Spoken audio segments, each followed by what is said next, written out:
Ruth chapter 2. Now Naomi had a relative on her husband's side, a man of standing from the clan of Elimelech, whose name was Boaz. And Ruth the Moabite said to Naomi, "Let me go to the fields and pick up the leftover grain behind anyone in whose eyes I find favor." Naomi said to her, "Go ahead, my daughter." So she went out, entered a field, and began to glean behind the harvesters. As it turned out, she was working in a field belonging to Boaz, who was from the clan of Elimelech. Just then Boaz arrived from Bethlehem and greeted the harvesters. "The Lord be with you." "The Lord bless you," they answered. Boaz asked the overseer of his harvesters, "Who does that young woman belong to?" The overseer replied, "She is the Moabite who came back from Moab with Naomi. She said, 'Please let me glean and gather among the sheaves behind the harvesters.' She came into the field and has remained here from morning till now, except for a short rest in the shelter." So Boaz said to Ruth, "My daughter, listen to me. Don't go and glean in another field, and don't go away from here. Stay here with the women who work for me. Watch the field where the men are harvesting, and follow along after the women.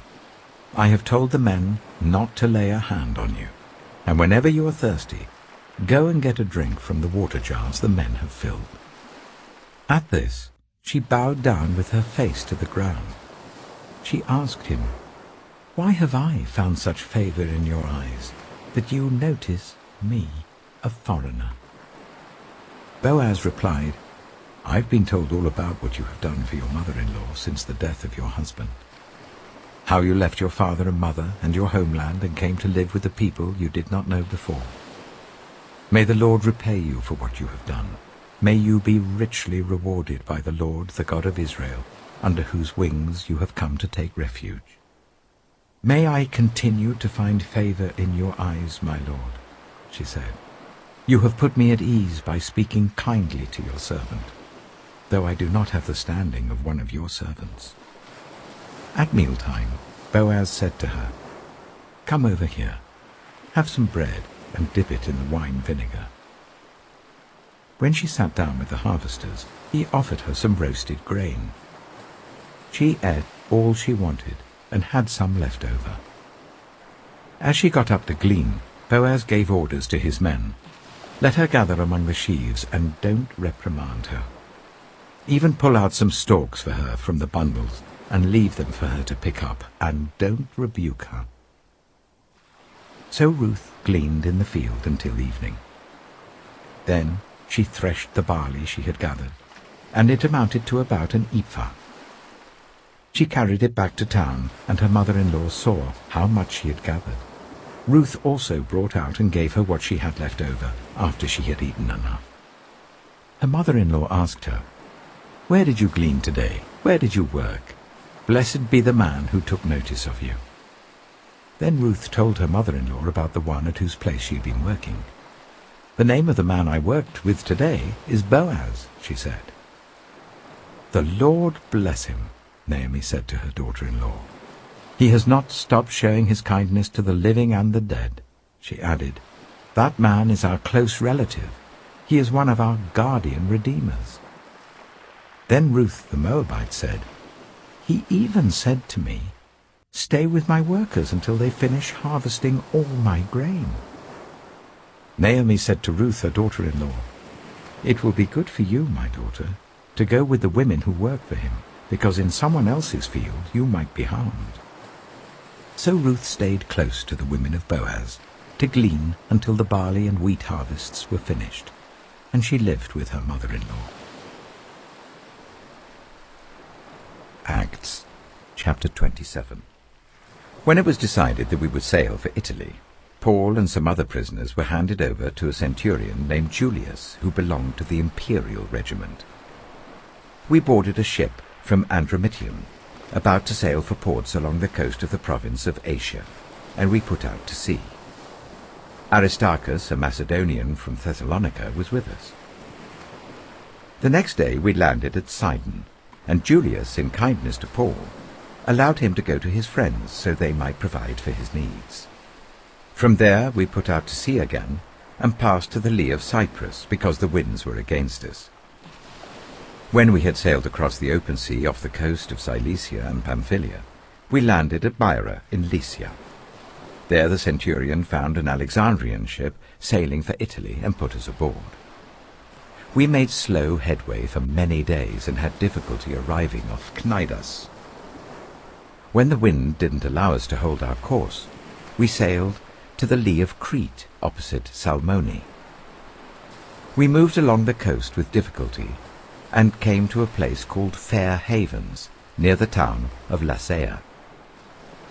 Much time had been lost, and sailing had become dangerous because by now it was after the Day of Atonement.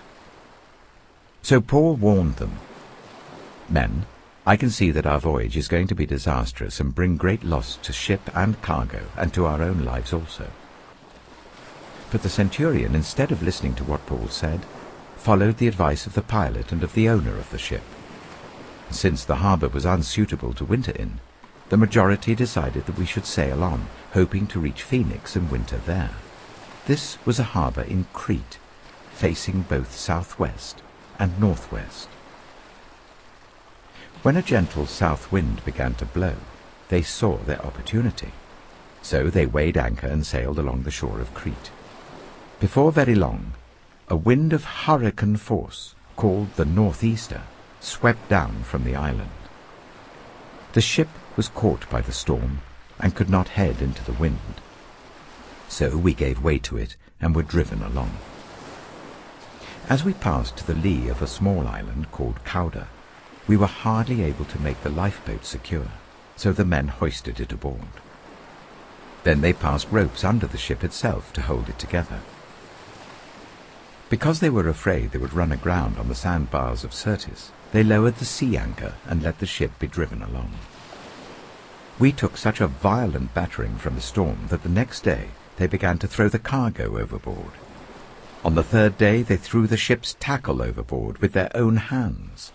When neither sun nor stars appeared for many days and the storm continued raging, we finally gave up all hope of being saved. After they had gone a long time without food, Paul stood up before them and said, "Men, you should have taken my advice not to sail from Crete. Then you would have spared yourselves this damage and loss. But now I urge you to keep up your courage, because not one of you will be lost. Only the ship will be destroyed. Last night an angel of the God to whom I belong and whom I serve stood beside me and said, 'Do not be afraid, Paul. You must stand trial before Caesar, and God has graciously given you the lives of all who sail with you.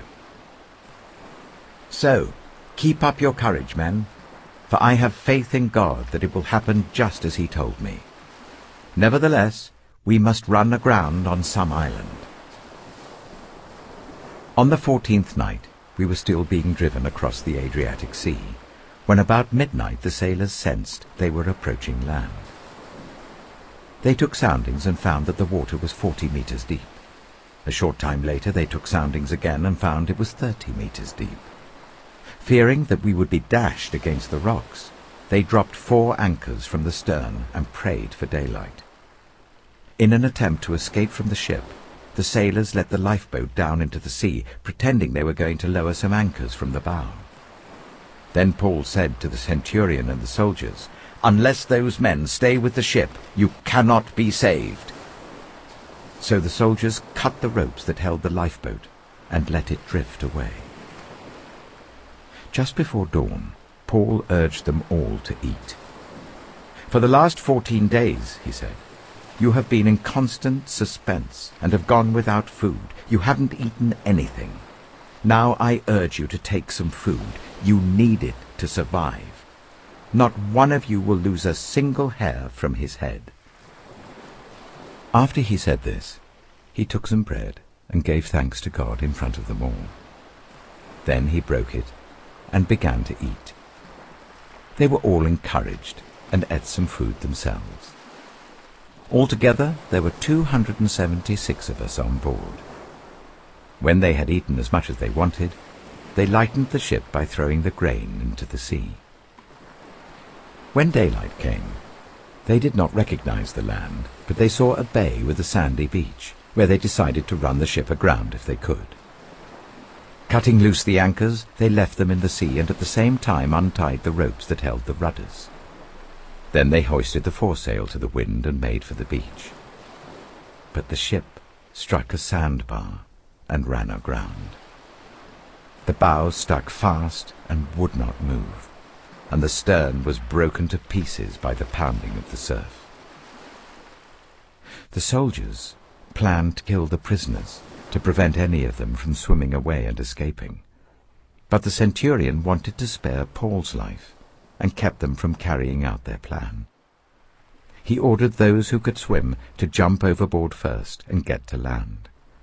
The rest were to get there on planks or on other pieces of the ship. In this way, everyone reached land safely.